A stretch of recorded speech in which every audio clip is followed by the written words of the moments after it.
Hi, everybody. It is Kathy, and I love to be selling. Come on in, sellers, and we are going to talk. But first of all, just let me know how everybody's doing. Give me a thumbs up. Let me know that you can hear me okay. Let me know how the weather is where you are.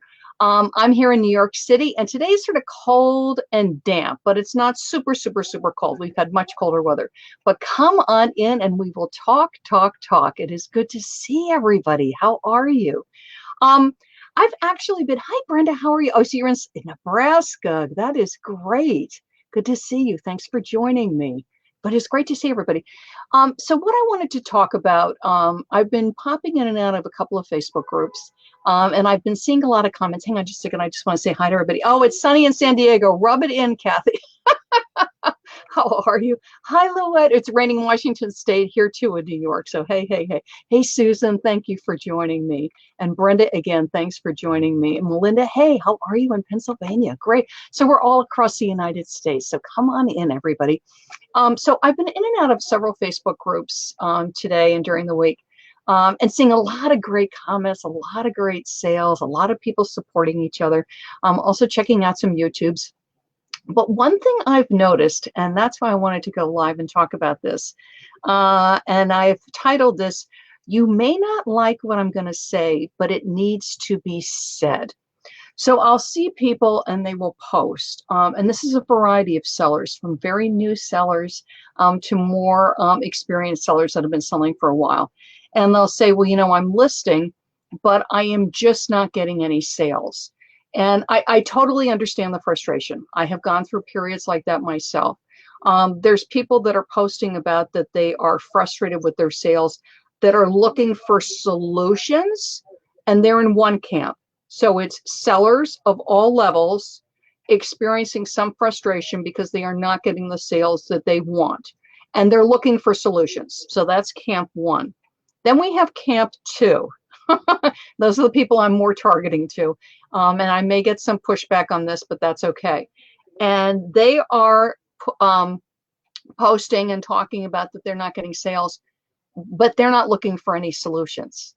They just want to post and complain. And we all know people that are like this, that every time they post, they are complaining. Every time they post, it is somebody's fault. It's either eBay or it's customers or it's the weather or it's the USPS or it's a million things. It's never them. So as sellers, they take no responsibility for their business, no responsibility for their inventory. The reason that they lack sales is always somebody else's problem. It's never anything to do with them. And that's what I want to discuss. So, first of all, if you're having great sales, yay. Whatever you are doing, take notes and keep doing it. And also listen to people that are what I call proactive. The people that I listen to, the people that I work with are proactive people. These are my clients, this is my membership group, and these are my free Facebook groups. People that are looking for a solution, and different situations have different solutions. I really beg and implore, as tempting as it can be sometimes, to watch sort of drama unfold on social media, is especially if you are going through a rough patch, either personally or professionally, be really careful who you listen to for advice and who you're hanging out with. Because if you're having a rough time, let's say, you know, there's a lot of illness in your family, or you're dealing with a lot of physical things that are going on, or you've had a recent death in the family or a recent job loss in the family, you do not need to be hanging around what I call the negative Nellies. It's going to pull you down. When you're going through a rough patch, you need people that are going to encourage you, tell you it's okay, tell you that you're going to make it. And then if it is a business situation, to give you tips and ideas to get it going again. Okay, so let's say I'm selling and I am going through a rough patch for selling. So it's not personal, it's selling. What on earth do I do? Because this is what comes up for a lot of sellers. The first thing you need to do is be careful who you're listening to for advice. What I do see in some groups and some YouTube channels is people will put out I'm wearing a Santa hat. And they'll say, Santa hats are on fire. They're really great right now. Everybody needs to go out and buy Santa hats and sell Santa hats. The problem is if it's a large group, if it's a, let's say a Facebook group of 5,000, 10,000 people, if it's a YouTube channel with 5,000, 10,000, 20,000 followers, guess what happens? That means 5,000, 10,000, 15,000 people are hearing about Santa hats. And guess what happens? A lot of people go out and buy Santa hats. And then a lot of people list Santa hats. And guess what happens to the prices of Santa hats? You got it. So if you can get information where it's not going out to a million people and it's good and reliable information, great. Otherwise, really be careful when certain things are broadcasted out as they're going to make you $1 million or you're going to do X, Y, and Z in your business. And it's going out to thousands and thousands of thousands of people. Because what will usually happen for the prices in that category or for these items. Okay, so that's number one. Number two is, and this has happened to me personally, it's also happened to clients of mine, is you're in a category and all of a sudden the Chinese and the Asian sellers have discovered it. And the prices on something like that is really, okay. Now, again, I can scream and yell and I can cry and I can carry on. But the situation is the way everything is set up right now is the Chinese are able to generate and ship far, far cheaper than US. Now, some US sellers are able to compete because they really push that they're US sellers. They put it in their title, they put it in their description, and they really push it out on social media. I do know sellers that are doing that. You have to have a stomach for that and a willingness to do that, and that it's not going to make you crazy and angry and just really cranky that you're dealing with Chinese sellers that are going to seriously undercut you. What I did, this was in a category, and if I remember correctly, I think it was something like makeup brushes or cosmetic mirrors. It was something where I just really didn't want to go up against them, is I just got out. I dumped the inventory that I had. I just sold it for super, super cheap. I took a hit and I got out. I ended up making money overall. You know what I did make? I'm trying to remember. It was at least a couple $100 on the category I was selling in. Did great. And I had my choice, because I didn't want to deal with it, was to get out. So you have to look at, again, crying, bitching and moaning, screaming and yelling gets you zero. I mean, sorry about that. Zero. It doesn't help you. Now, again, I understand we all need to vent sometimes. You know, you do it on your personal wall. But again, I'm not a big fan of groups where people just come in and vent all the time because it pulls me down. I mean, it's like, I only have so many hours in the day. I need to get my listings up. I need to get my social media done. I need to get my stuff packed and shipped. Do I really want to spend time listening to people bitch and moan? Again, somebody who's normally very, very supportive and very, very proactive that's just having a really rough patch or just a really cranky customer, or all of a sudden their favorite inventory is being hijacked by Chinese sellers. I totally understand that. But you got to look at, is it really going to be advantageous to me to constantly listen to moaning, groaning? So let's say I have a category, and I did, that got taken over by the Chinese. I chose to get out. I still made a profit overall. Just the last 2 months when I was dumping it, I was taking a hit, but I just wanted to get it sold, get it done, get it done. You need to start to investigate what is selling. Now, again, you can pop into groups and listen. So for instance, they might be saying that Santa hats are really hot. I know what's going to happen, which is everybody's going to start to sell Santa hats. So I'm going, I don't know if that's such a smart idea, but it gets me to think, aha, let's themed items. Are there Santa themed items?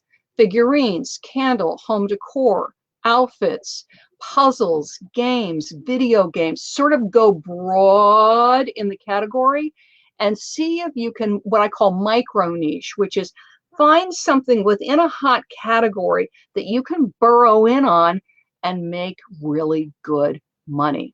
And I've got tips on that. I actually did a YouTube video, you guys. It's called Hot Sales Niche Discovery, and it's on my YouTube channel, so take a look at that. That's what I find for a small to medium sized seller, and just so you know, small to medium is under $3 million, which I think is most of us. That kind of thing I think is gold for sellers. And when you find something like that, let's say it's Santa and Mrs. Santa, I'm just picking something that's pretty broad. Santa and Mrs. Santa candles. Let's say I find out, you know what, people really will buy Santa and Mrs. Santa candles. Don't go into your favorite Facebook groups. Don't make a YouTube and tell the world about your discovery. You maybe tell one really good seller friend, but otherwise, right? My mother always did this, zip your lip. Keep it to yourself. Okay, so when you find a really good, profitable micro niche, and I'm always telling my personal clients this, is keep it to yourself. And then you can dig within it. So if you find, let's say again, Santa and Mrs. Santa candles sell really well, then I can maybe look at Rudolph, I can look at snowmen. So again, when you hear a hot tip that you know everybody is going to jump in on, I'm going to use Santa hats as an example, then go within the entire category. You could even do holiday hats. That would be another one. And watch my YouTube because I give you details how to do it. And again, it's called Hot Sales Niche Discovery. Burrow in and see what you can find, because it's going to depend on what stores you have access to, where you are getting your inventory from. Some people thrift, some people it's consignment shops, some people it's friends and family, some people it's local retailers, some people are dealing with wholesalers. So once you look at a pretty broad category you think is going to do well, and you start to niche down into it, and my YouTube will help you with that, then you're going to look at your sources of inventory and see what you can discover. For instance, if you are a thrifter or a consignment shopper, it may be an area that you've never considered looking at. You might always have sold women's clothing, and all of a sudden you're looking, oh, this looks really like a great thing in men's clothing. So now when I'm out shopping, I'm not going to just look at the women's clothing. I'm now also going to look at men's clothing. And those are my tips for you. So my tip is really be careful who you're listening to, and be careful the groups you hang out with and the YouTubes that you're listening to, particularly if you're going through a rough patch, if it's very challenging time business-wise, either with your eBay business or with any business where you're just under a lot of stress, is, you know, listen to people that are constantly whining and crying and attacking and just, you know, sort of the sky is falling types. It's probably not the best time to be listening to them. Then the next thing is when people put out what's called a BOLO, or be on the lookout for, is just be very aware there's a very good chance the price will go really, really down. And this is what's challenging. This also sort of applies to wholesalers, because I do buy some things wholesale. I can search for an item when I spot it at a wholesale show, and it's doing really well. So I go, oh, great, I'm definitely going to buy some of these. And I'll buy 6 or 7 cases of this item, right? It shows up on my doorstep, and I go to list it, and guess what? Several other people also discovered it at the wholesale show. So again, all of these things is you're constantly learning, you're constantly growing. But I'm telling you, when you find something that's really gold for you, do not tell the universe, okay? And when you do hear a BOLO or a broad range that's really good, like my Santa hats, always look for what nook or cranny can I get into. If you are up against Chinese sellers, which a lot of sellers are, figure out either one is you're going to bail and get out and you're just going to find another inventory niche, or if you do want to compete with them, is to really, and I even see this in listings, by the way, really emphasize you are a U.S. seller. You can put that in your title. It's totally fine. U.S. seller. You can put that in your description, and you can absolutely push that out on social media. So that's my encouragement for you. Always take the high road. And this is another thing I want to say, and then I really do have to get off. Always listen. There is something selling, no matter where you're selling, whether you're selling on eBay, Etsy, Poshmark, Amazon, but I usually focus just on eBay. Something sells every second of every day. For me, it's finding out what that is. Now, some things are the very, very large sellers. Like there was one thing I was hearing, I think it was on the eBay podcast, that the big massage chairs were really big this holiday season. Well, that's great, but I'm in a New York City apartment and I'm not going to be able to ship big massage chairs. But what that might tell me is, the massage category is really hot. So when I'm outsourcing, handheld massagers, back massagers, feet massagers. Maybe at the next wholesale show I'm at, I can keep an eye out for massagers. So again, it's always that thing of listening. I could have gone, oh, eBay, that's such useless information. I couldn't possibly, stock a 80-pound chair in my home, right? I think for most of us, even with garages, probably like 5 or 6 would take up your whole garage. But go, no, no, no, no, no. It's telling me this is a hot product. This is a hot category. Is there something in this category I can source? Okay. And that's how you're always thinking. You're always staying ahead and finding what is selling now. What is selling now? What is selling now? And those are my tips for you. I'm just going to hop over, see if we got any great questions. I like that US sellers, Nancy. Yes. And there's people that look for it.